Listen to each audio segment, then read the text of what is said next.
جب خندق کی جنگ میں صحابہ نے خندق کھودی تو وہ 30 فٹ چوڑی تھی، 30 فٹ، اور وہ 22 فٹ گہری تھی، 22 فٹ۔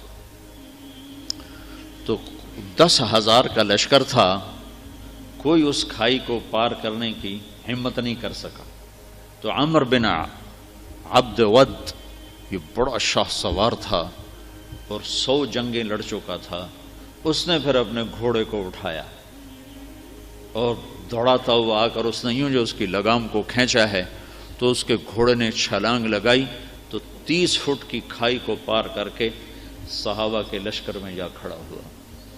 کہنے لگا حل میں مبارز ہے، کسی کو مرنے کا شوق تو آ جاؤ۔ تو سارے دم بخود ہو کے چپ کر گئے سب۔ تو حضرت علی کی عمر تھی 21 سال، وہ کھڑے ہو گئے، یا رسول اللہ میں جاتا ہوں۔ اب کہ بیٹھو، یہ عمر ہے، عمر۔ اس نے پھر کہا ہے کسی کو جنت میں جانے کا شوق جس جنت کے دعوے کرتے ہو؟ تو کوئی نہیں کھڑا ہوا۔ حضرت علی کھڑے ہوئے، یا رسول اللہ میں جاتا ہوں۔ ہم نے کہا بیٹھو، یہ عمر ہے، عمر۔ پھر تیسری دفعہ اس نے کہا کدھر گئے تمہارے جنت کے شوق؟ تو پھر حضرت علی کھڑے ہو گئے، کہا یا رسول اللہ مجھے بھیجیں۔ کہا یہ عمر ہے۔ کہا عمر ہے تو کیا ہے، مجھے بھیجیں تو صحیح۔ تو اچھا کہا جاؤ۔ پھر ان کے لیے دعا کی۔ تو یہ بچے سے وہ 100 جنگیں لڑا ہوا۔ تو حضرت علی شعر پڑھا کرتے تھے، انا الذی سمتنی امی حیدرا کلیس غابات کریہ المنظرا وفیہم بالصاع کیل السندرا۔ میں وہ ہوں جس کا نام اس کی ماں نے حیدر رکھا ہے، شیر، جو جنگل کا بڑا شیر شہنشاہ ہوتا ہے، اور میری تلوار ناپ تول کے کھوپڑیاں توڑتی ہے۔ تو جب وہ آئے نا تو اس نے پہچانا نہیں۔ کہنے لگا کون ہو؟ کہا علی۔ کہا بن عبد مناف؟ وہ پیچھے لے گئے۔ کہنی بن ابی طالب کو بھتیجے، تو کہاں سے آ گیا؟ میں نہیں تمہیں قتل کرنا چاہتا۔ وہ اتنا مطمئن تھا، کہا میں نہیں تمہیں قتل کرنا چاہتا۔ کہا چاچا میں تو تمہیں قتل کرنا چاہتا ہوں۔ تو اس کو اتنا غصہ آیا، اس نے گھوڑے سے چھلانگ لگائی، وہ علی پہ ایسا جارحانہ حملہ کیا کہ علی کو پیچھے دھکیل دیا۔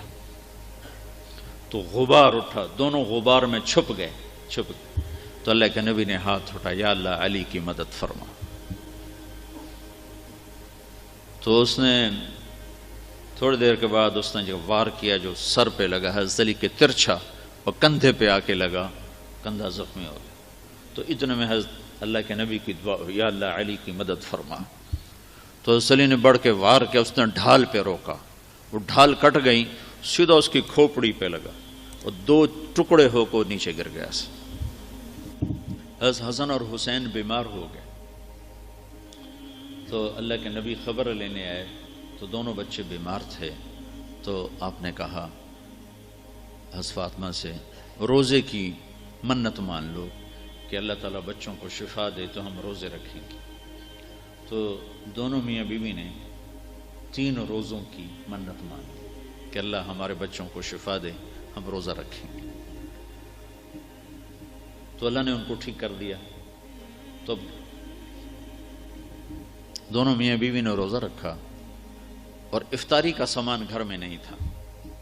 تو ایک یہودی تھا شمعون، حضرت علی اس کے پاس گئے، کہا کوئی مزدوری ہے؟ کوئی مزدوری ہے؟ کہاں ہے؟ یہ اون ہے، یہ صاف کر دو تو تمہیں جو دوں گا، کچھ جو دوں گا۔ تو وہ اون لے کر گھر میں آئے، حضرت فاطمہ کو دی کہ صاف کر دو۔ انہوں نے اس کو دوپہر تک صاف کیا، وہ واپس لے گئے۔ تو اس نے تھوڑے سے جو دے دے، تو انہوں نے پیس کے آٹا بنایا، کھانا بنایا، روٹی بنائی، سالن تو تھا نہیں۔ دونوں میاں بیوی افطاری کے لیے بیٹھے ہیں کہ دروازے پہ آواز آئی، مسکین ہوں اللہ کے نام پہ کچھ دو۔ تو دونوں نے ایک دوسرے کو دیکھا، تو آدھی روٹی دے دیتے یا ایک روٹی دے دیتے، ایک خود آدھی آدھی کھا لیتے۔ دونوں روٹیاں اٹھا کے اس کو دے دیں اور پانی پہ افطار کر لیا۔ رات کو بھی کھانے کو کچھ نہیں تھا تو پانی پہ کھجور پہ روزہ رکھا۔ اگلے دن پھر حضرت علی شمعون یہودی کے پاس گئے اور اس سے اون لے کر آئے۔ حضرت فاطمہ نے اس کو سارا دن صاف کیا، عصر سے پہلے مزدوری ملی، اس کو پیس کر آٹا بنا کر روٹی بنا کر میاں بیوی کھانے پر بیٹھے تو دروازے پہ آواز لگی، یتیم ہوں اللہ کے نام پہ کچھ دو۔ تو دونوں نے ایک دوسرے کو دیکھا اور ساری روٹیاں اٹھا کر اس کو دے دی اور پانی پہ روزہ افطار کر لیا۔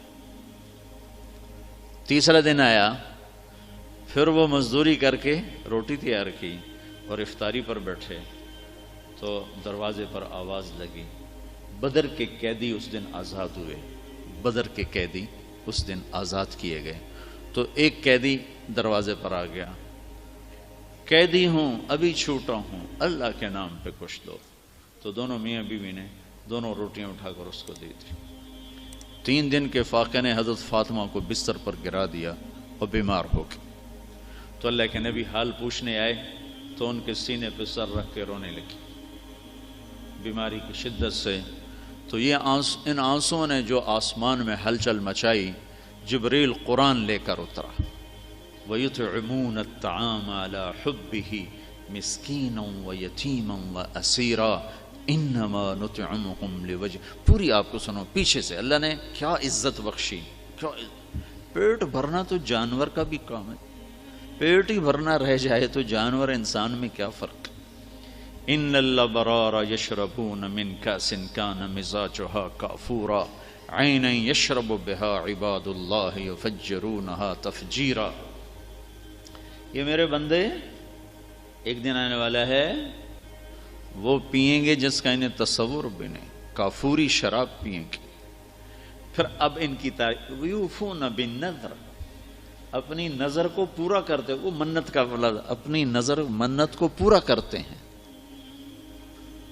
یوفون بالنذر ویخافون یوما کان شرہ مستطیرا، اور آخرت کے دن سے ڈرتے ہیں۔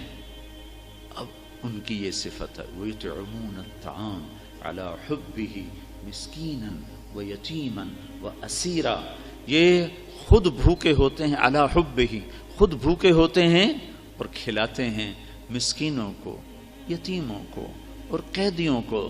اور پھر ان کی اخلاص کی اللہ نے گواہی دی، انما نطعمکم لوجہ اللہ لا نرید منکم جزاء ولا شکورا۔ اللہ ان کے اخلاص کا گواہ بن رہا ہے کہ یہ کہہ رہے ہیں کہ ہم صرف اللہ کو راضی کرنے کے لیے کھلا رہے ہیں، ہم کوئی آہ واہ نہیں چاہتے۔ انا نخاف من ربنا یوما عبوسا قمطریرا، ہمیں اس دن سے ڈر لگتا ہے جو دن بڑا خوفناک ہیبتناک ہے۔ پھر اللہ نے آگے بشارت دی، فوقاہم اللہ شر ذلک اليوم ولقاہم نضرۃ وسرورا وجزاہم بما صبروا جنۃ وحریرا متکئین فیہا علی الارائک لا یرون فیہا شمسا ولا زمہریرا ودانیۃ علیہم ظلالها وذللت قطوفها تذلیلا۔ آگے تک یہ قرآن اترا کہ اللہ تعالیٰ کہ جبریل آگے پیغام لے کر کہ علی و فاطمہ کا یہ عمل ایسا پسند آیا ہے کہ عرشوں پر بھی دھوم مچ گئی ہے، اور یہ سورہ دہر کی آیات کو اتارا گیا کہ میرا رب ان کے اس عمل پر ایسا خوش ہوا ہے کہ خود کھانا خود جمع کرنا کون سی بڑی بات۔